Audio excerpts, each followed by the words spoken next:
Hello children, welcome to Wondercome. So far we have discussed many problems based on different aspects and applications of mole concept. In this video also I will explain some more problems based on a unique feature of this mole concept. This is about certain compounds whose constituents are ions, and generally these compounds are known as your ionic compounds. And we will discuss about the mass of those compounds. So in such compounds, formula unit mass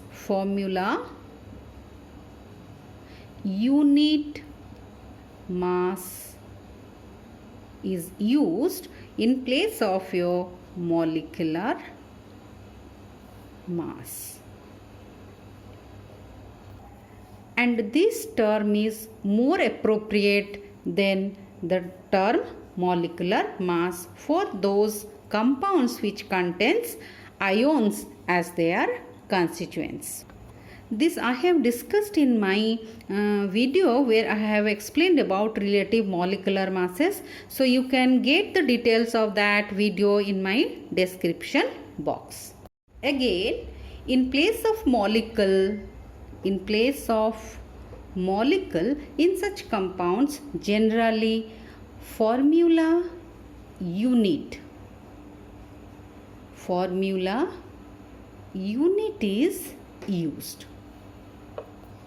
And when this formula unit mass is expressed in gram, then that is known as your gram formula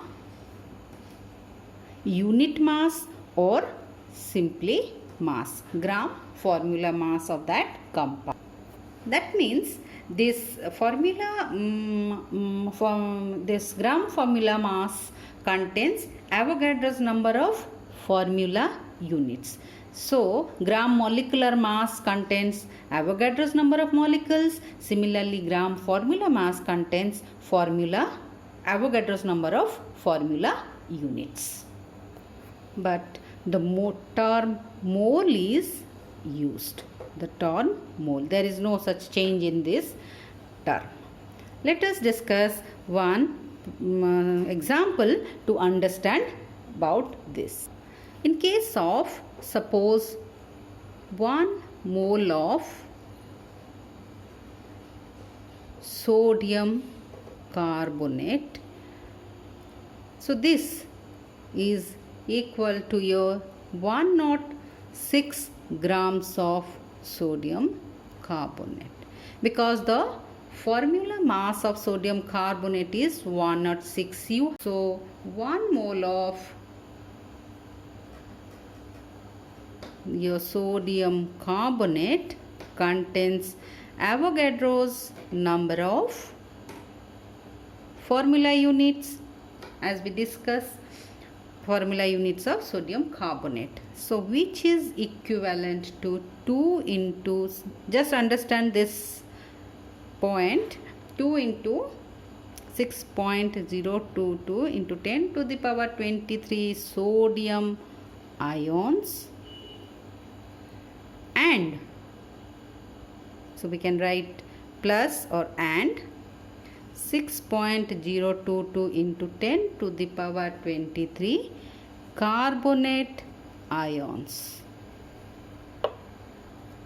Again, this can be written as, again, your carbonate ions. Again, it is split, we can split it to 6.022 into 10 to the power 23 carbon atoms,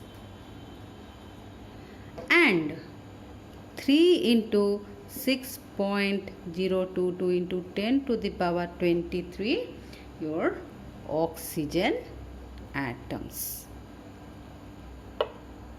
So you can see how this 1 mole of sodium carbonate has been split into different constituents here, ions as well as atoms. This concept would help us to find out the number of ions or the constituents ions which are present in the compound or the ionic compound. So let us discuss one problem so that you can understand this better.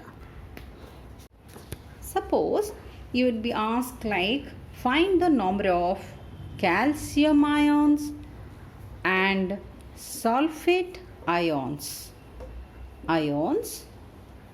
in 13.6 grams of calcium sulfate. Calcium and sulfate ions in 13.6 grams of calcium sulfate, where the formula mass has been given as 136 U. This has been given. From this data we have to find out these ions. So how we will do this? As you know, first we need to find out the number of moles because given mass has been given here. So number of moles is equal to given mass divided by your gram molecular or gram formula mass, that is your 136 gram.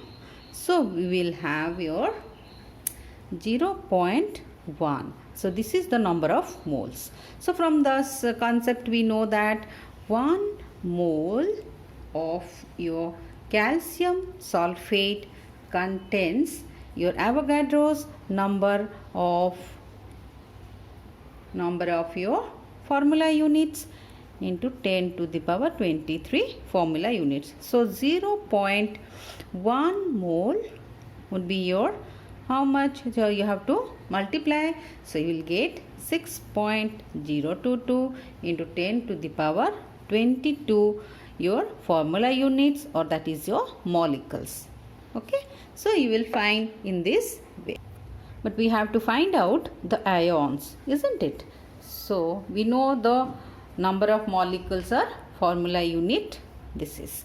So one molecule or your formula unit of calcium sulfate contains 1 calcium ion and 1 sulfate ion. So we have 6.022 into 10 to the power 22 molecules of calcium sulfate. So that much it will contain A1 into 6.022 into 10 to the power 22 calcium ions, and that much calcium ions too. Sulfate ion. So here the number of ions for both are same and is into 10 to the power 22 ions. Suppose instead of calcium sulfate you would be getting that sodium sulfate. So that means in such case one molecule of sodium sulfate contains 2 ions of sodium and 1 ion of sulfate. In that case your sodium ions would be 2 into 6.022 into 10 to the power 22, and in case of sulfate 1 into this. In that way you have to solve. So this concept helped us to find out the number of ions in ionic compounds. So in my next video I will discuss about the calculation and determination of electrons in different elements or different your compounds. So if you like this video, please press the like button and give your comments and feedback. Thanks for watching this video.